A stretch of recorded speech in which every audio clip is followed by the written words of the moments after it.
தெய்வத்துடைய பரிசுத்தமான நாமங்களுக்கு துதிகன மகிமை உண்டாவதாக.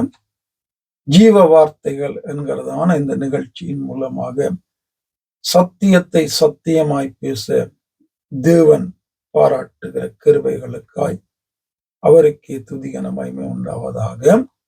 கேட்கிற ஜனங்களுக்கும் வார்த்தைகள் கிரியை செய்கிறபடியால் ஆண்டவர் தொடர்ந்தும் அதன்படி வாழ உங்களுக்கு உதவி செய்வாராக. தொடர்ந்தும் கேளுங்க, எங்களுக்காகவும் ஜெபித்துக் கொள்ளுங்கள். அப்போஸ்தலர் 13ஆம் அதிகாரத்துல பவுல் சத்தியத்தை பேசி ஜனங்களை நடத்துகிற காரியத்தை பார்த்து கொண்டு வருகிறோம்.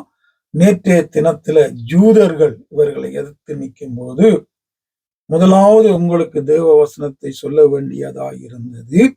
நீங்களும் அதை தள்ளி உங்களை நித்திய ஜீவனுக்கு அபாத்திரராக தீர்த்து கொள்ளுகிறபடியினால் இதோ நாங்கள் யாரிடத்தில் போகிறோம். என்ன, தேவ வசனத்தை தள்ளுகிறவன் நித்திய ஜீவனுக்கு அபாத்திரன். தேவ வசனத்துக்கு புறம்பா போதிக்கிறவன் நித்திய ஜீவனுக்கு உரியவன் அல்ல. நல்லா புரிஞ்சு கொள்ளணும். ஆசீர்வாதங்களுக்கு முக்கியத்துவம் கொடுத்து பாருங்க. 48வது வசனம், புறஜாதியார் அதை கேட்டு சந்தோஷப்பட்டு கர்த்தருடைய வசனத்தை மகிமைப்படுத்தினார்கள்.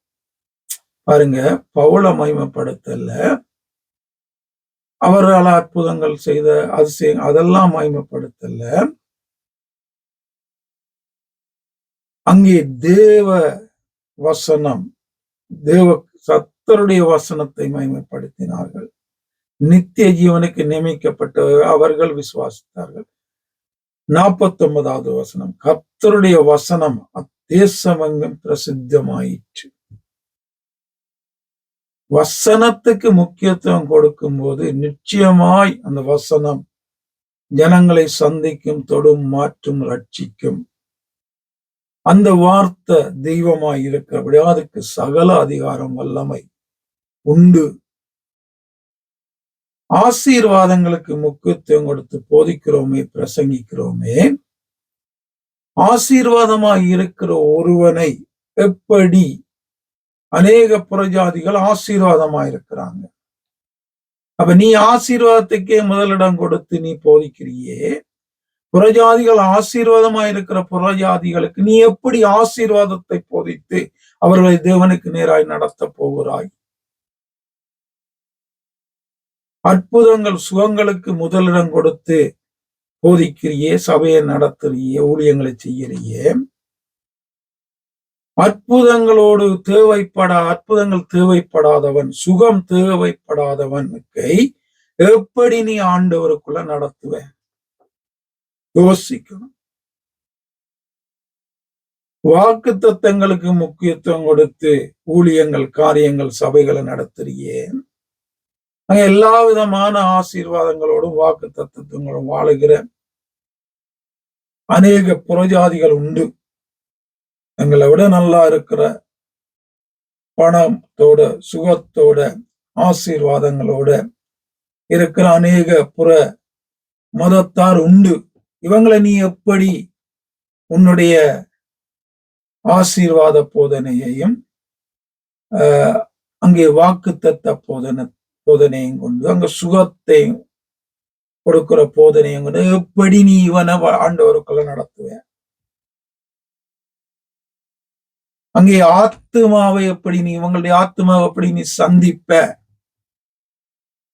நீ சத்தியத்தை பேசினால் ஒழிய நீ என்னத்தை பேசினாலும் அவங்கள ஆண்டவருக்கு நேரா நீ நடத்த மாட்ட. ஒரு ஆத்மாவை ஆதாயம் செய்கிறது தேவனுடைய வார்த்தை. ஒரு ஆத்மாவை மாற்ற வல்லமை உள்ளது தேவனுடைய வார்த்தை. ஒரு ஆத்மாவை ரட்சிக்க வல்லமை உள்ளது தேவனுடைய வார்த்தை. அதை விட்டுட்டு கண்ட குப்பைகளையும் காரியங்களையும் பேசி ஜனங்களை குளிர பண்றதால உனக்கு பணம் வரும். அந்த ஆத்மா நரகத்துக்கு போகும். தேவன் அறியாது. நல்லா வழங்கிக் கொள்ளு. இப்படிப்பட்டவர்களுக்கு தான் ஐயோ என்று ஆண்டவர் சொல்றார். மத்தேயு 23ஆம் அதிகாரத்தை படிச்சு பாருங்க. ஐயோ ஐயோ ஐயோ ஐயோ என்று ஊழியம் செய்கிறவங்களுக்கு சொல்றாரு. ஏ சத்தியத்தின்படி சத்தியத்தை சரியா புரிகிறதில்ல, அதன்படி வாழுகிறதில்ல, கிரியை செய்கிறதில்ல, தேவ சித்தம் செய்கிறதில்ல, அதுக்கு முக்கியத்துவம் கொடுக்கிறது இல்லை. அப்படித்தான் அநேக ஊழியங்கள் இந்த நாட்கள்ல உண்டு. தேவன் என்னையும் உங்களையும் சத்தியத்துக்கு முக்கியத்துவம் கொடுத்து அதன்படி வாழ ஊழியங்களை செய்ய ஆத்மாவை ஆதாயப்படுத்த கிருபை செய்வாராக. ஆமென்.